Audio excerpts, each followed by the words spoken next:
Boa noite, queridos irmãos. Chegada a hora do nosso Evangelho, esse momento sublime em que recebemos as mensagens e os ensinamentos de Jesus.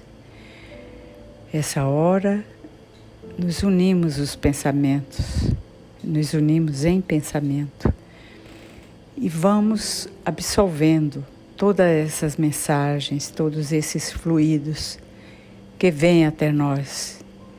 Vamos procurando assimilar tudo o que foi dito, vamos procurando captar cada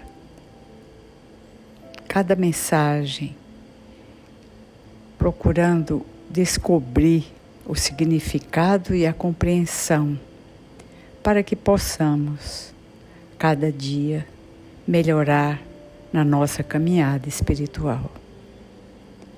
E que assim seja.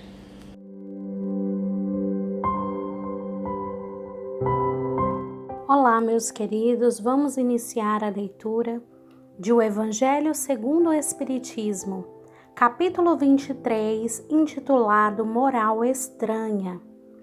Deixar pai, mãe e filhos, item 6, parágrafos 3 e 4. Não temos, aliás, sob os olhos da aplicação dessas máximas no sacrifício dos interesses e das afeições de família pela pátria? Censura-se um filho por deixar o pai, a mãe, os irmãos, a mulher e os filhos para marchar em defesa de seu país? Não se lhe reconhece, ao contrário, grande mérito em arrancar-se as doçuras do lar doméstico, das expansões de amizade para cumprir um dever? Entretanto, nem por isso as afeições se rompem. O afastamento não diminui o respeito nem a solicitude do filho para com os pais, nem a ternura destes em relação aos seus filhos. Elas tinham por objetivo mostrar, através de uma hipérbole, quão imperioso é para a criatura o dever de ocupar-se com a vida futura. Aliás, tais palavras deviam ser pouco chocantes para um povo numa época em que os laços eram muito distantes e frágeis. Aliás, esses laços, mais fracos nos povos primitivos, com certeza irá se fortalecer com o desenvolvimento da sensibilidade e do senso moral. É uma lei da natureza, tanto no interesse do progresso moral, quanto no do progresso físico. Aqui, as coisas são consideradas apenas do ponto de vista terreno. O Espiritismo faz com que as vejamos de mais alto, ao nos mostrar que os verdadeiros laços de afeição são os do espírito e não os do corpo, que aqueles laços não se desfazem pela separação, nem mesmo pela morte do corpo, que se robustecem na vida espiritual, pela depuração do espírito, verdade consoladora que dá à criatura uma grande força para suportar as vicissitudes da vida. Capítulo 4, item 18, capítulo 14, item 8. Muita paz a todos. Meus irmãos, mais um evangelho à luz da doutrina espírita. E nesse momento nós não vamos voltar-se sobre a questão de se discutir as palavras.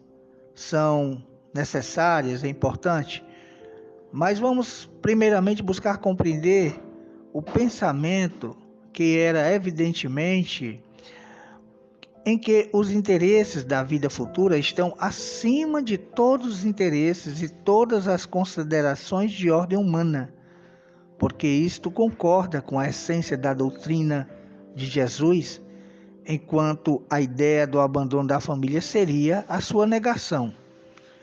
Vamos lembrar do nosso irmão Allan Kardec, quando ele vem nos dizer que os interesses da vida futura estão acima de todos os interesses e todas as considerações de ordem humana.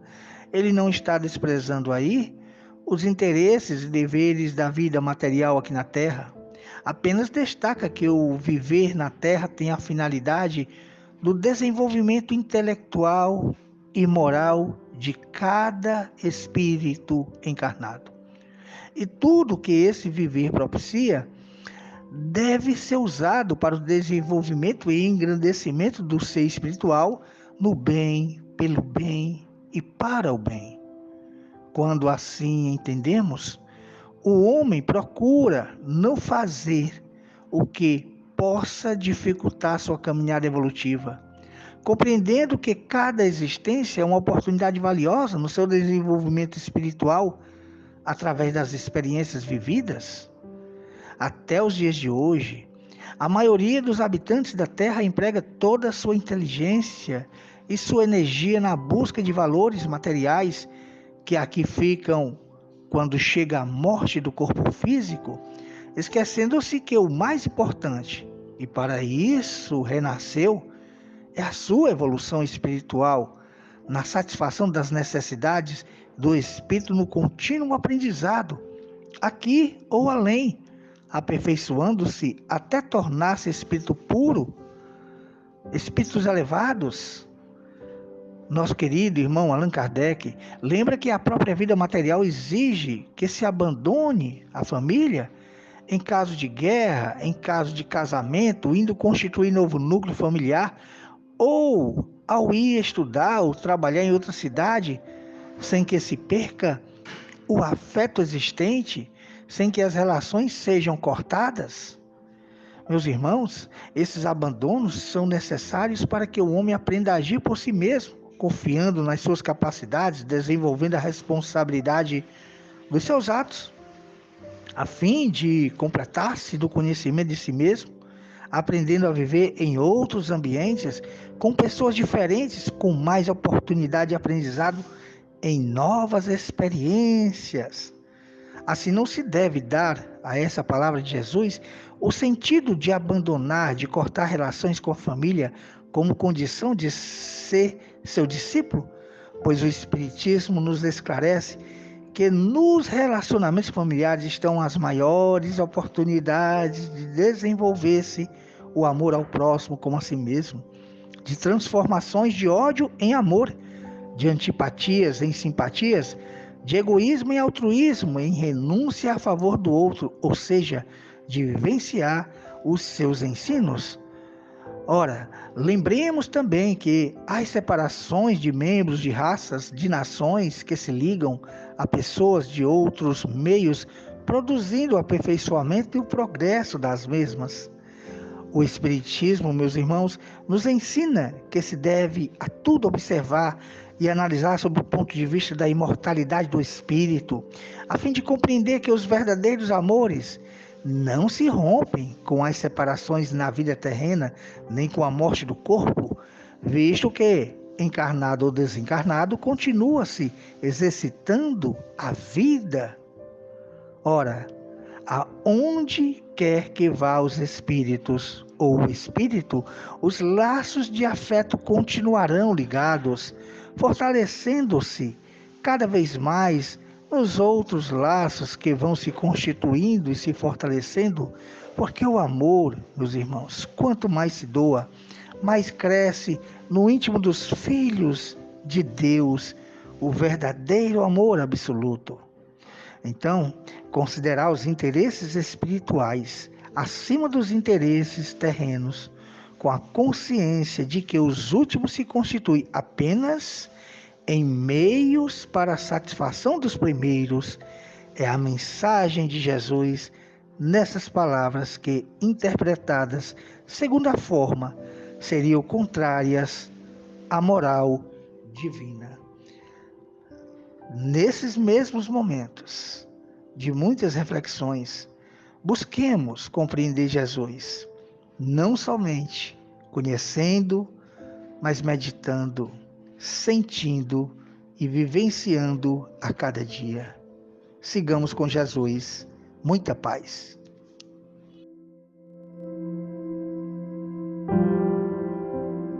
E assim, já harmonizados com o nosso Evangelho, com a fluidificação desse momento, vamos elevando cada vez mais e unindo cada vez mais os nossos pensamentos.